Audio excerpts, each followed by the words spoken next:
Olá, quarto ano, tudo bem com vocês? Bom, sou a professora Liliane, professora do quarto ano. E vocês, estão bem? Eu estou ótima, graças a Deus. A aula de hoje, né, junto com a disciplina de português, é a aula de história. Vamos pegar o nosso livro de história. Livro de história na mão. Qual será a página, hein, que nós vamos utilizar? Páginas, são várias páginas, né? São dois assuntos: os primeiros povos nômades do Brasil e ser humano versus natureza. Então, nós primeiramente vamos abrir lá na página 38, começar com ser humano versus natureza, né? O que significa, será esse xizinho? O que será que significa esse X aí? Ser humano, X, natureza.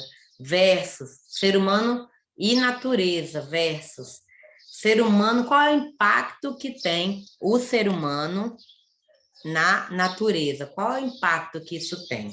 Nós vamos ver na aula de hoje, tá certo? Então, o texto é longo, vamos nos preparando, abram aí na página 38 e vamos começar. Deixa eu colocar aqui meu slide para que você acompanhe com as imagens, tá? A tia não colocou texto, vocês vão acompanhando as imagens referentes a o que a tia vai falar aqui. Então, presta atenção que a imagem tem tudo a ver, é a visão que vocês vão ter do que a tia está lendo aqui.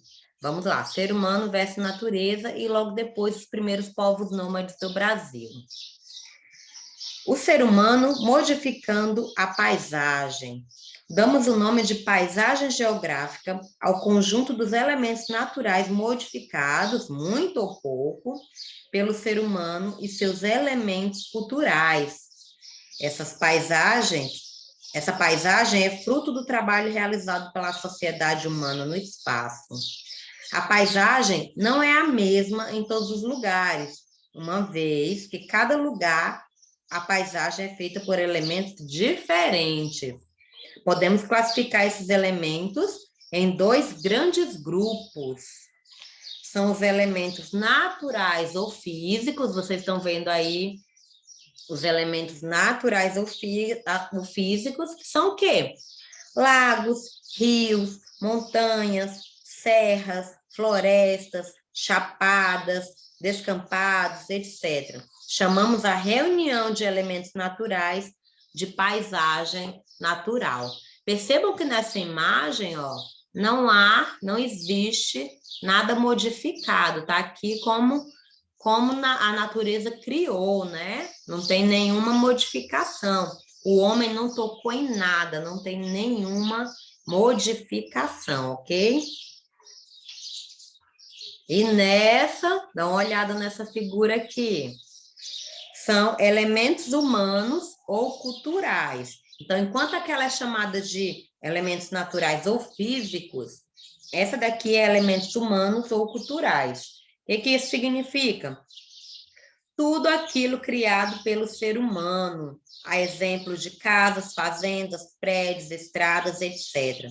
A paisagem com os elementos humanos é classificada como paisagem cultural. Então, nós tínhamos na outra, né? Deixa eu mostrar novamente. Na outra imagem, a paisagem natural, e essa é a paisagem cultural. Por si só, a natureza cria formas naturais de modos diversos. O ser humano molda a paisagem de acordo com suas atividades em comunidade. A ação humana sobre a natureza tem sido tão grande que podemos dizer que quase não existe mais paisagens naturais intocadas pelo ser humano. Então, hoje em dia, provavelmente, os seres humanos já modificaram quase todo o planeta. Então, tem a modificação, tem o dedinho do homem em quase tudo, quase tudo. Ele já deu um jeitinho de modificar, né? Ele não estava satisfeito com o que era. Então, ele resolveu mudar, resolveu abrir estrada, fazer suas casas. Ele foi modificando, modificando, e olha onde nós chegamos, né? A experiência humana e a paisagem. Em muitas sociedades do mundo, o ser humano utiliza dos recursos naturais apenas o que lhe era necessário para sobreviver, como fibras para fazer roupas, alimentos, materiais para construir ou consertar suas habitações, etc. Com isso, a natureza era pouco afetada. Então, vocês veem aí, ó, que a natureza, gente, ela era pouco afetada. Olha o exemplo dos índios. Os índios, eles só pegavam da natureza aquilo que eles realmente iam usar, né? Mas, né, nem todos os povos viveram, fizeram isso. Alguns povos fizeram mais, fizeram modificações que não dá para voltar atrás. Por exemplo, aqui, ó, esse planeta que eu coloquei aqui, ó. Olha como que era o planeta e olha como que o homem modificou ele totalmente, não dá para voltar. Tá vendo? Olha, a modificação foi grande. Entretanto, à medida que o tempo passou, as pessoas criaram novos produtos e técnicas que, por consequente, aumentaram e diversificaram suas necessidades em relação à natureza, fazendo com que o consumo moderado fosse deixado para trás. Então, antigamente, o consumo era só o que eu precisava, era um consumo moderado.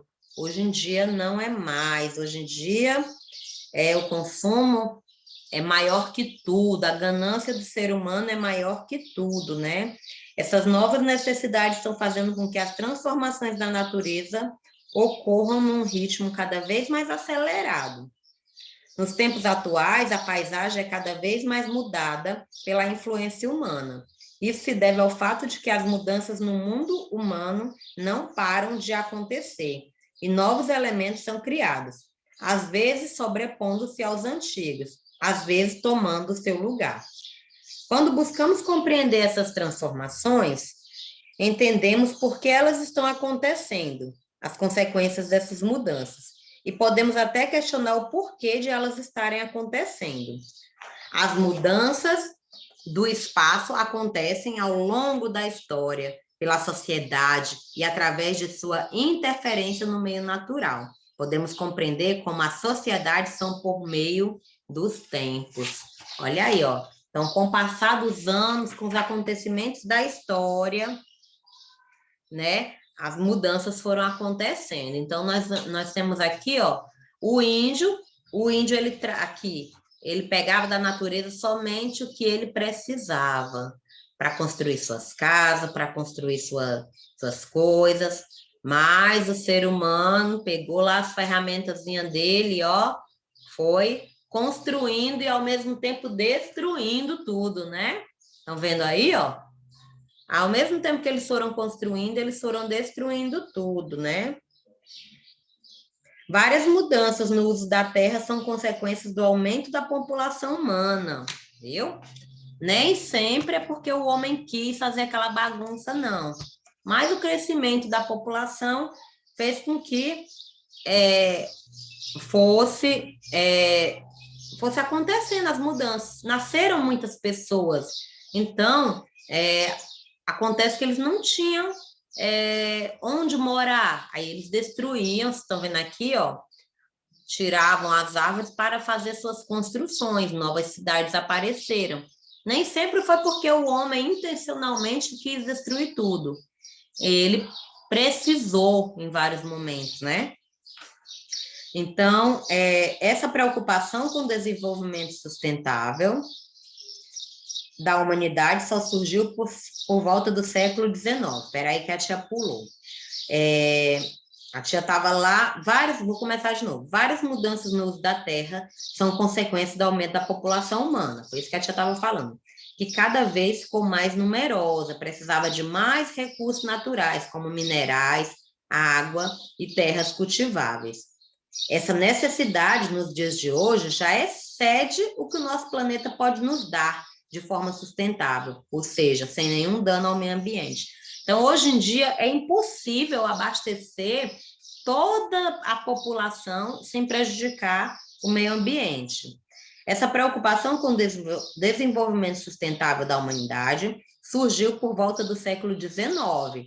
George Perkins Marsh Um estudioso desse tempo concluiu que a capacidade da Terra prover os vários ecossistemas dos quais somos dependentes pode acabar de vez. No decorrer do último meio século, várias mudanças climáticas foram identificadas, principalmente por causa dos desmatamentos irresponsáveis da floresta para o pastoreio. Essas mudanças estão fazendo com que, em alguns lugares da Terra, as chuvas estejam mais escassas. Gente, o ser humano ele mudou tanto a Terra que os climas estão sendo modificados. Tem lugar que quase não chove, tem lugar que está frio demais, porque o homem mexeu muito com o planeta. Estudos apontam que, atualmente, o ser humano, mais que qualquer atividade natural, é o maior modificador da superfície terrestre. O solo é movido de lugar, a paisagem é modificada, geralmente prejudicada, viu? Por muitas atividades humanas, como mineração, expansão da infraestrutura. Esse movimento de solo aumenta a velocidade da erosão, viu? Aumenta a velocidade da erosão, que acelera o processo de mudança da paisagem. Apesar de tanto negarmos, antes de sermos seres humanos, somos ainda terrestres e fazemos parte do ecossistema terrestre. Dependemos bastante da terra e a estabilidade, a resistência desse ecossistema é vital. Degradar o meio ambiente, destruir o meio ambiente, também é uma ação contra nós mesmos. Eu prejudico a natureza e a natureza me prejudica também. O meio ambiente é um recurso fundamental, não só para nós, como para as futuras gerações, né? Cerca de 25% da superfície terrestre sofreu declínio em seu ecossistema, apenas no período entre 1981 e 2003. De todas as regiões livres de gelo em nosso planeta, cerca de 83% já sofreu com a influência direta da ação do ser humano. E todos os poluentes que são gerados afetam as plantas e os animais de toda a Terra. Nesse ritmo, em poucas décadas, as terras utilizáveis para a agricultura vão diminuir bastante, viu? Tá vendo? De tanto o homem mexer com a terra. Enquanto as áreas urbanas se expandirem sem parar, o solo continuará a se degradar, perdendo seus nutrientes numa proporção muito maior do que a gente consegue repor, né, gente? Precisamos urgentemente de soluções para esse problema. Mas qual seria a solução para esse problema, né? Alguns caminhos podem ser tomados para diminuir o impacto do homem no planeta. Nós temos aí no livro, na página 41, 3 exemplos. Número 1, reduzir o consumo de recursos do planeta. Construir casas de material que consumam menos recursos naturais do solo, utilizar fontes limpas de energia, diminuirão bastante o impacto negativo sobre o nosso planeta. A reciclagem, viu? Então, a gente deve ter mais reciclagem. Lembra que a tia contou sobre a reciclagem lá do sonho de João Henrique, na disciplina de oficina de negócios? Pois é, reciclar diminui o impacto da natureza, viu? Então, ele fez uma coisa boa não só para ele, como para a comunidade dele, como para o planeta, viu? Número 2, voltar a tecnologia para esse problema. Então, a gente cresceu tanto em tecnologia, por que não pegar essa tecnologia e utilizar ela para nos ajudar? A tecnologia que já existe é capaz de diminuir o impacto do ser humano na Terra. Adotar práticas eficientes de plantio, por exemplo, pode nos ajudar a reverter um pouco do dano que o ser humano já causou ao planeta.